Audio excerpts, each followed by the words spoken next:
You guys, I've had a question or two come from people asking me about my short being titled Muslims Be Gone. Um, I'm going by what's happening in America. I'm not going by anything else, just what's happening at our colleges. At the colleges. Folks, I want you to understand something. When I went to college, I was 38 years old. It was the very first time I went through my very first heart surgery. I was about 2 years into my 3 years of college. One of the teachers that I went to school with was going to the exact same doctor I was going to with, but it was a similar problem, but our bodies did different reactions. She passed completely out. My heart rate rose to 256 beats per minute for hours. The very first time I went through one of these heart surgeries, I went to the school, said, look, I'm going through this surgery.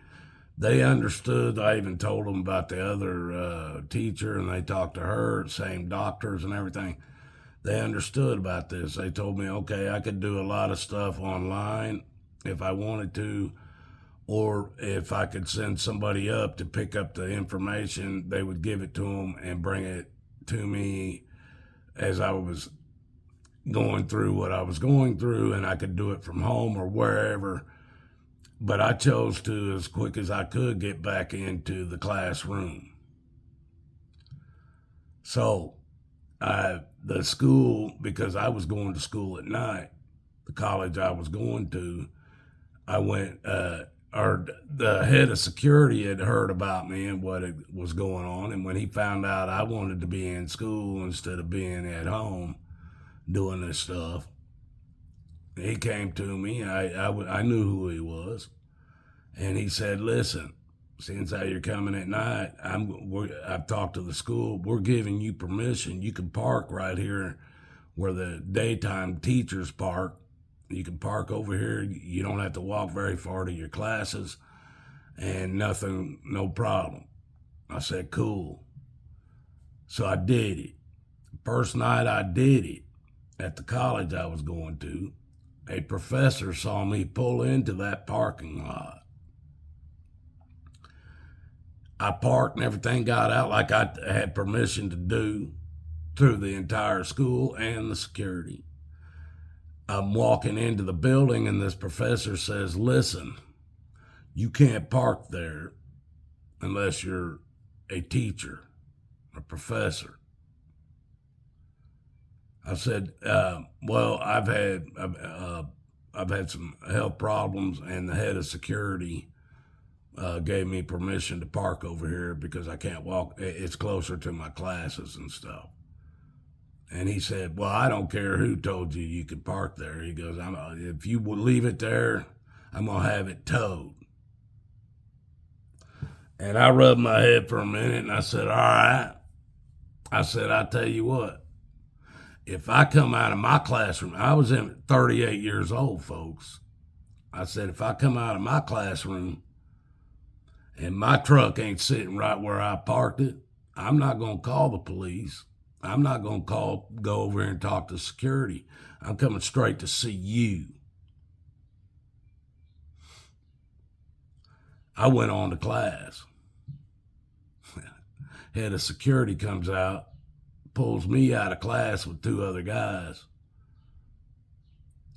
Pulls me out of class, told me, bring all your stuff, you're not coming back. And I walked out of the classroom and I'm going, what's going on? He's going, man, did you just threaten one of our professors? He's been here for like 30 years.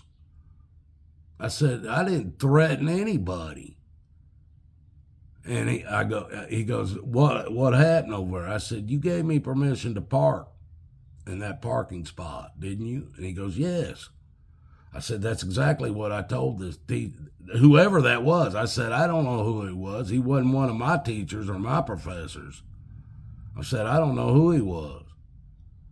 But when I parked in there and I come walking out, he looked at me and said, you got to move at or I'm going to have it towed. And I said, I told him you gave me permission to park there. I said, and then he told me it didn't matter who gave me permission to park there. He was going to have it towed. And I told him, well, then if I come out and it's gone, I'm not going to come see. I'm not going to call the police or you. I'm going to come see him about it. And this head of security is going, well, he took it as a threat. I said, did he tell you I said anything any different? He said, no, it was just a threat. He goes, let's go over there. He goes, listen, man, they're wanting you thrown out of this college right now for threatening that professor. And we got to fix this. I said, all right. So we went over there and I asked him, what did I tell you? And he said it word for word, just like I said it. And they called me making a threat. That was a threat. I had to apologize to that professor for making him feel like he was threatened by me in order to stay in school and finish up and get my degree. Today, these people are being allowed to chant death to Israel, which Israel, Palestine, which one are you for? I don't know. Neither one of them follow Jesus, so I'm not standing with either one. So they can go ahead. They've been fighting in the Middle East for 1,000 years, 800 years at least.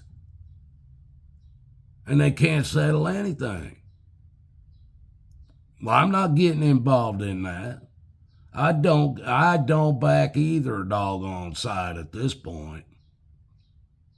And I don't want a dime of any money I pay in taxes at any time, anywhere, to go towards them. Now, you start talking about that. Is Hamas, is that the extreme Islamic belief people? Is that who it is? Is Israel the extreme Torah belief people? Is that who it is? Is either side defending themselves at this point? Because they both have done unbelievable stuff to both sides at one time or another. I'm not getting involved in their hate. I'm not getting involved in their hate for each other. Some say the Jews own everything in this country. I hear that a lot. Some say China owns a big piece of America as well.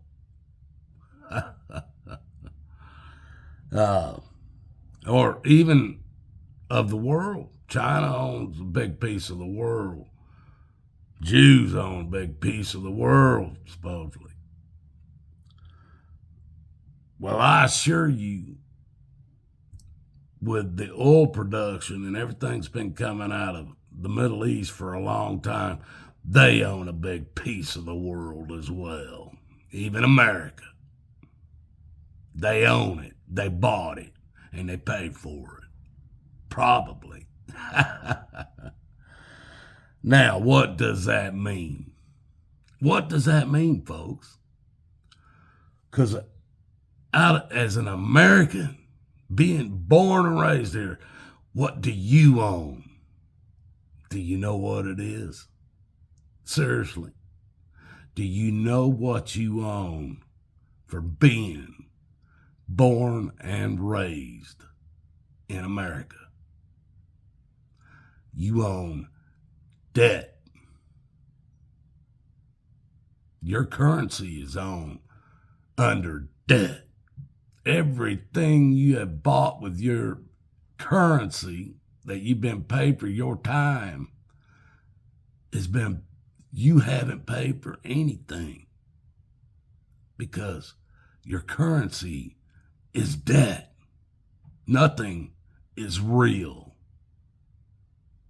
Why do you think nobody ever says America owns any part of the world? Because it don't. It's debt. Anybody want to prove me wrong on that?